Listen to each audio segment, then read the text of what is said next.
Hello everyone, एक बार फिर से आपका स्वागत है MDM यूट्यूब चैनल पर। आज हम करने जा रहे हैं BA सेकेंड ईयर का टॉपिक क्रियाशीलता का सिद्धांत। ठीक है, तो सबसे पहले आज हमारा जो मुख्य बिंदु रहेगा वो क्रियाशीलता ही रहेगा। तो सबसे पहले हमें ये पता होना चाहिए ये क्रियाशीलता का जो सिद्धांत है ये आया कहाँ से है। ठीक है, अब देखिए सबसे पहले मैं आपको बता दूं, मानव भूगोल के अंदर हम मानव और उसके प्राकृतिक वातावरण और उसके सांस्कृतिक वातावरण का अध्ययन करते हैं। और मानव जो अपने पर्यावरण में रहते हुए विभिन्न प्रकार के परिवर्तन करता है, यानी कि हम यूं कह सकते हैं कि मानव जो है वो क्रियाशील है, यानी कि एक्टिव है इस धरातल के ऊपर, और समय के अकॉर्डिंग वो इस धरातल पर क्या करता जा रहा है, परिवर्तन करता जा रहा है। और एक बात आपको याद रखनी है, मानव भूगोल का जो केंद्र बिंदु है वो मानव है। ठीक है, अब हम बात करते हैं ये क्रियाशीलता का सिद्धांत है क्या, ये क्रियाशीलता शब्द आया कहां से है, मानव भूगोल के अंदर इसको क्यों जोड़ा गया है। तो सबसे पहले हम इसके ऊपर जो है अपना फोकस करेंगे। तो अब देखिए जितने भी तथ्य मैंने अभी आपको बताए हैं मानव के संबंधित, मानव से संबंधित, ठीक है, मानव भूगोल में हम मानव और उसके प्राकृतिक वातावरण का अध्ययन करते हैं, यानी कि ऐसे सभी तथ्यों को हम ध्यान में रखते हुए मानव भूगोल के अंदर तीन सिद्धांतों को शामिल करते हैं। वो तीन सिद्धांत कौन कौन से, सबसे पहले हम उसके बारे में चर्चा करते हैं। ठीक है, अब देखिए, तो अब आपको पता चल जाएगा क्रियाशीलता का सिद्धांत। अब देखिए मानव भूगोल के प्रमुख सिद्धांत, तो मानव भूगोल के तीन प्रमुख सिद्धांत हैं। पहला जो आ रहा है वो कौन सा आ रहा है, क्रियाशीलता का सिद्धांत, यानी कि प्रिंसिपल ऑफ एक्टिविटी, जिसके ऊपर हम विस्तार से चर्चा करने वाले हैं। ठीक है, तो आज हमारा जो मुख्य बिंदु रहेगा वो कौन सा रहेगा, क्रियाशीलता का सिद्धांत ही रहेगा। वैसे मैं आपको बता देता हूं कि मानव भूगोल के प्रमुख तीन सिद्धांत हैं, क्रियाशीलता का सिद्धांत, पार्थिव एकता का सिद्धांत और वातावरण समायोजन का सिद्धांत। ठीक है, अब देखिए नेक्स्ट बात पे चलते हैं। ठीक है, क्रियाशीलता का सिद्धांत, अब आपको पता चल गया क्रियाशीलता का जो सिद्धांत है वो मानव भूगोल का एक प्रमुख सिद्धांत है। क्रियाशीलता यानी कि एक्टिविटी। ठीक है, और इस सिद्धांत को एक नाम और भी दिया गया है जिसको हम क्या बोलते हैं, परिवर्तनशीलता। क्या बोलते हैं उसको हम, परिवर्तनशीलता, परिवर्तनशीलता।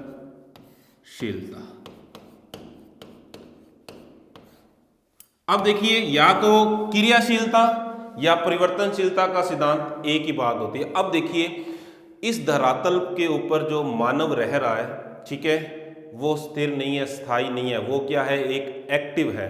ठीक है, वो क्या है, एक्टिव, यानी कि इस धरातल पर रहते हुए मानव विभिन्न प्रकार की क्रियाएं कर रहा है। ठीक है, मानव क्या कर रहे हैं, पर्यावरण में परिवर्तन ला रहा है। ठीक है, अब देखिए अगर हम बात करें इस धरातल की, तो इस धरातल पर कुछ भी स्थायी नहीं है, सभी चीजों में क्या आ रहा है, परिवर्तन आ रहा है। आज अगर हम बात करें मानव की, मानव के चारों ओर जो उसका प्राकृतिक वातावरण है या जो मानव ने अपना सांस्कृतिक वातावरण बनाया है, उन सभी चीजों में क्या आ रहा है, परिवर्तन आ रहा है। ठीक है, अब वो परिवर्तन किसके द्वारा किया जा रहा है, तो हमें यह भी बात याद रखनी है कि मानव जो है वो क्या कर रहा है, परिवर्तन कर रहा है। और धरातल के ऊपर चाहे वो प्राकृतिक कोई चीज है जिसका निर्माण प्रकृति ने किया है, चाहे ऐसी चीज जिसका निर्माण मानव ने किया है, उन सभी में समय के अनुसार क्या आता है, परिवर्तन आता है। तो आज हम इसके अंदर इन्हीं बातों पर चर्चा करने वाले हैं। तो क्रियाशीलता का सिद्धांत, जिसे हम क्या बोलते हैं, परिवर्तनशीलता का सिद्धांत, मानव और उसके चारों ओर जो वातावरण है वो भी परिवर्तनशील है। ठीक है, चाहे धरातल के ऊपर कोई जड़ है, तना है, चेतन है, यानी कि हर वो चीज जो हमें धरातल के ऊपर दिखाई पड़ती है उसमें भी समय के अनुसार धीरे धीरे परिवर्तन आता है। ठीक है, अगर आज हम बात करें पर्वत की, ठीक है, तो अगर हम बात करें पर्वत की, तो समय के अनुसार वो पर्वत जो है, जो हमें ऊंचाई पर दिखाई देता है, धीरे धीरे उसका भी क्या हो जाता है, अपरदन, और एक समय ऐसा आता है वो वाला क्षेत्र क्या हो जाता है, समतल मैदान में बदल जाता है। कहने का मतलब टाइम के अनुसार ये काम हुआ। ठीक है, टाइम के अकॉर्डिंग ये परिवर्तन हुआ। कभी इस स्थान पर कोई बड़ा पर्वत था, अपर्दन होता चला गया निरंतर, और आज वो पर्वत वाला जो क्षेत्र है वो किस में बदल गया, समतल मैदान में बदल गया। ठीक है, इसी प्रकार से अगर हम बात करें, बड़े बड़े ग्लेशियर हैं, हिमालय पर्वत के ऊपर बर्फ जमती है, जितने भी ऊंचे पर्वत हैं सभी पर बर्फ जमती है। ठीक है, तो वो क्या होता है, बर्फ पिघलती है।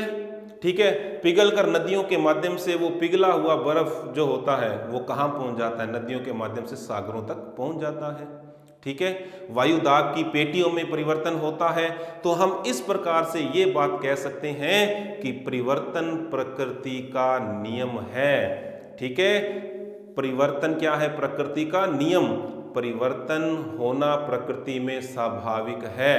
ठीक है, तो परिवर्तन जो है निरंतर जो है इस धरातल के ऊपर होते रहते हैं। आज हम बात करें किसी जीव की। ठीक है, अब जीव का जन्म होता है। ठीक है, उसमें युवावस्था आती है, प्रौढ़ावस्था आती है, अंत में आपको पता है कि वो किस में मिल जाता है, मिट्टी में मिल जाता है। तो कहने का मतलब है समय के अनुसार हर वस्तु, ठीक है, हम यूं कह सकते हैं कि उसमें परिवर्तन आता है। अब देखिए, आपने नाम सुना होगा, संभववादी एक भूगोलवेता थे जिनका नाम था जीन ब्रून्स। ठीक है, उन्होंने क्या बताया था, या तो प्रत्येक वस्तु बढ़ रही है या क्या हो रही है, वो घट रही है। उन्होंने क्या बोला कि प्रत्येक वस्तु या तो बढ़ रही है या क्या हो रही है, घट रही है, यानी कि इस धरातल के ऊपर कुछ भी स्थायी नहीं है। आगे बात समझ में? तो क्रियाशीलता यानी कि एक्टिविटी यानी कि परिवर्तनशीलता यानी कि इस धरातल के ऊपर परिवर्तन जो है वो स्थायी है, परिवर्तन जो है निरंतर होता रहेगा।